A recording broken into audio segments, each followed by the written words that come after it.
Bom dia, bom dia, bom dia, meninas! Tudo bem com vocês? Excelente sexta-feira para nós. Cheio de expectativa para um final de semana maravilhoso.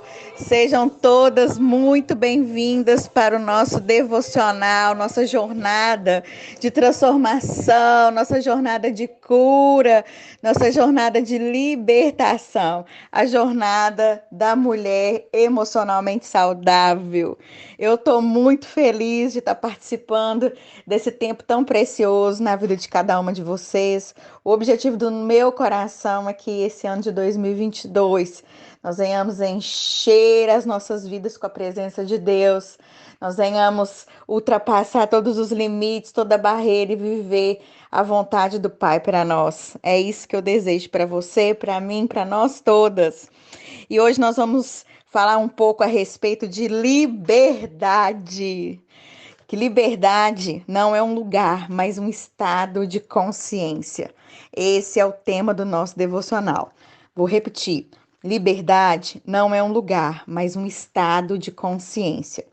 E para isso nós vamos utilizar dois textos sagrados, que é o texto de 2 Reis, capítulo 5, e o texto de Atos, capítulo 16. Ambos vão se encontrar numa mesma configuração, que é a expressão de uma liberdade que não está condicionada a um lugar, mas a uma consciência, a um entendimento. Lá no livro de 2 Reis, capítulo 5, vai contar sobre a cura de Naamã, né? Um homem ferido por lepras, um homem que não sabia onde encontrar essa cura, e decide escutar uma menina escrava, exilada na casa dele, porque aquela menina, apesar da condição de escrava, ela teve uma posição de livre, porque ela não precisava estar num ambiente livre para poder ser livre para utilizar os seus dons, para viver o seu propósito e para ajudar as pessoas. Pensa só comigo. Aquela menina, ela tinha a chave para a cura de Naamã. Ela sabia onde Naamã iria encontrar realmente a limpeza da sua lepra. Se aquela menina escrava naquela casa, exilada, ela não tivesse, né, uma consciência livre, jamais ela daria o endereço da cura para Naamã. Porque talvez ela diria assim no íntimo do seu coração: ah, isso que está acontecendo com esse homem aqui é castigo de Deus por estar me escravizando aqui na casa dele, por me ter como uma escrava aqui. Mas ela não pensou assim. Ela, no mesmo momento que ficou sabendo que o seu Senhor precisava de uma ajuda de um milagre, e ela sabia onde estava esse milagre, ela imediatamente falou para Naamã onde ele poderia encontrar essa cura. Pensa no nível de estado de consciência dessa menina. Ela não precisava estar num ambiente livre para ser livre. Ela já era livre no espírito. Ela já era livre na sua alma. Ela não dependia de um lugar, ela não dependia de uma pessoa, ela não dependia de uma palavra de alguém, ela não dependia de nada, de um espaço físico. E é por isso que ela conseguiu liberar Naamã para o milagre, ser ponte para o milagre, declarar libertação e liberdade para Naamã, porque a consciência dela era livre. Ela não precisava estar num ambiente propício para ser livre. Ela já era livre por si mesma. E lá em Atos, capítulo 16, a partir do versículo 16, vai contar a história de Paulo e Silas, que saíram de casa para adorar a Deus, e no meio do caminho acontece uma situação que eles denunciam e confrontam um espírito de engano, e por causa disso eles são retalhados e colocados numa prisão.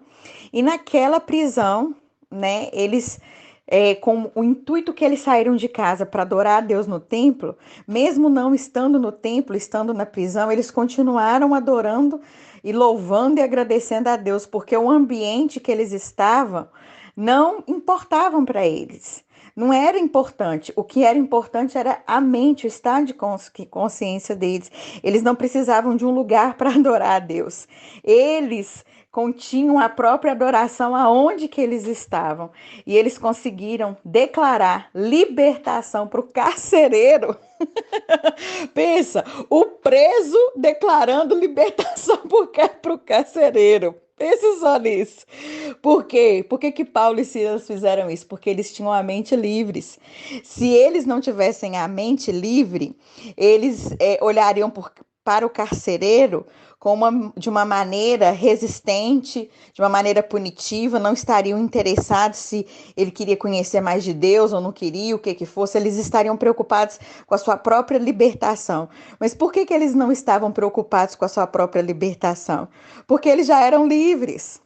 Tanto é que na hora que as cadeias se abriram, que o anjo abriu as cadeias por causa do mover de adoração, Paulo e Silas não saíram da cadeia. Tanto é que o carcereiro ficou preocupado, achando que ele ia até perder o emprego, porque os presos estavam tudo indo embora, e Paulo falou assim, não, nós não vamos embora. E por que eles falaram que eles não iriam embora? Porque eles já eram livres, eles não precisavam da cadeia aberta para ser livres, eles já eram livres. Agora, eles estavam naquela cadeia, não por causa deles, mas para poder libertar o carcereiro. Tem muitas cadeias que Deus nos coloca, não é por nossa causa, é para nós libertarmos alguém. Não tem a ver conosco, tem a ver com o propósito. Então, pensa, o preso ensinando o carcereiro como ser livre. Gente, esse Deus não é gente, é uma coisa assim, muito, mas muito poderosa da gente entender isso aqui hoje. Que se a gente alcançar esse nível de consciência espiritual, de liberdade, nada, absolutamente nada pode nos colocar num cativeiro, porque a nossa mente é livre e é isso que Jesus veio fazer conosco. A Bíblia diz que se o Filho vos libertar, verdadeiramente sereis livres. Então, assim, olha, ambos os textos contam sobre a prisão de um escolhido que foi ressignificado para um propósito. Existem, mais uma vez eu vou dizer, gente, existem cadeias que Deus nos permite enfrentar para que nós libertemos alguém. O verdadeiro preso da história de Paulo e Silas era o carcereiro e não Paulo e Silas. O verdadeiro preso, escravo na história de Naamã era o Naamã e não a menina que, de uma maneira rotulada, era considerada como uma escrava ali. Liberdade não tem a ver, mais uma vez eu vou dizer, olha, liberdade não tem a ver com um lugar, com uma situação, mas com um estado de consciência. Aquela menina intitulada como escrava na casa de Naamã era que era livre para poder libertar Naamã do cativeiro, dar a ele a chave. Os verdadeiros livres na prisão ali, daquele carcereiro de Paulo e Silas, o verdadeiro preso ali era o carcereiro. Ai, meu Deus, eu fico doidona com isso aqui, gente. Então, assim, as cadeias que nós enfrentamos não é para nos tornar cativas, mas para expandir nossa consciência à verdadeira liberdade.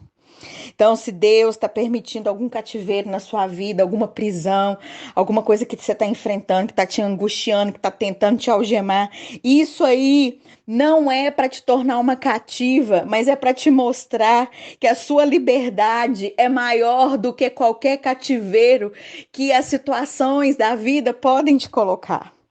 Se Paulo e Silas e aquela menina não tivessem a mente livre, eles iriam culpar os outros por estar ali, ao invés de promover a libertação deles.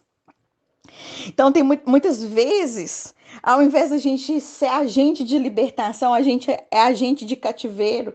Por quê? Porque a gente acha que os momentos de prisão que a gente vive, a culpa é do outro. Enquanto a gente coloca a culpa no outro pelos momentos de prisão que a gente vive, os momentos de dificuldade, os momentos de dores, enquanto a gente fica ali culpando, amassando barro, isso está mostrando o quê? Que a gente não é livre ainda. Entendeu? Que a gente quer fazer o outro mais preso do que a gente, porque não é justo o outro estar livre, eu tô presa. E na verdade, na cabeça de Paulo e Silas, daquela menina, era o quê? Ninguém me prende porque eu já sou livre. E porque eu sou livre, todo lugar que eu for vai ter libertação, não vai ter culpa, e eu não vou colocar na conta de ninguém porque eu sou livre. E hoje eu quero te perguntar, o que as prisões têm feito com você? Tem feito você culpar os outros ou libertar os outros?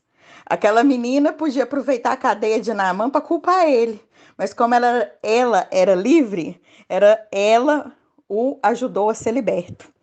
Amém? Então, assim, a mesma coisa, a cadeia de Paulo e Silas, né? Não fez com que ele culpasse o carcereiro, ou depois que o anjo abriu as portas ali, jogar na cara do carcereiro, tá vendo, Deus que a gente serve? Ele nos liberta e você não tem poder nenhum sobre nós agora, você vai ser mandado embora, que não sei o quê. Pelo contrário, eles eram tão livres que eles estavam ali entendendo que o motivo de estar naquele lugar era para libertar o carcereiro. Então, na hora que todo mundo saiu, ele falou assim: nós não vamos sair, não. Nós estamos preocupados com a sua liberdade.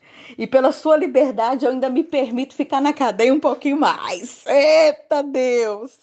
Então, hoje você pode ser transformada se aprender a libertar os lugares ao invés de culpar os lugares. A menina não culpou aquele lugar onde ela estava, mas libertou. Paulo e Silas também não culpou o lugar onde estava, mas libertou. Então, todas as vezes que você se sentir em cadeias, seja um instrumento de libertação, porque a liberdade já está dentro de você e essa liberdade tem o poder de te transmutar, de te transformar e de te fazer uma voz de libertação aonde quer que você esteja.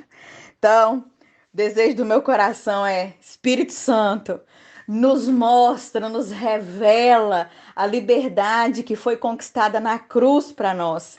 Nós não estamos presos a pessoas, a ideias, a política, a doença. É como está escrito na palavra: nem a morte, nem a vida, nem o presente, nem o porvir, nem principados e nem potestades do ar podem nos separar do amor de Deus que está em Cristo Jesus. Nada pode me cativar, porque eu já sou livre. Eu já fui transportada do império das trevas para o reino do Filho do seu amor. Ai, gente, se eu pudesse, eu ficava aqui até amanhã só falando de liberdade, porque tá uma unção forte aqui agora. Ai, vamos orar então? Pai, no nome de Jesus, quero te agradecer, Pai, pela revelação do teu poder em nós que nos faz livres. Ó Pai, em nome de Jesus, Espírito Santo, imprime essa consciência de liberdade em nós, que nada venha nos cativar, mas que nós venhamos entender que somos livres, sem precisar de um espaço, de um local, de uma pessoa, de alguém falar isso para nós. Nós temos essa consciência, nos dá essa consciência, Espírito Santo, em nome de Jesus. Amém e amém. Amém, minhas lindas. Eu espero que o poder de Deus caia aí na sua vida e que você tome posse dessa palavra em nome de Jesus. Se você não conhece o meu trabalho nas redes sociais, acessa lá no Instagram, Bruno Oliveira, Mentoria Mulheres. Tem muita coisa boa para mulher que quer viver emocionalmente saudável. Um beijo.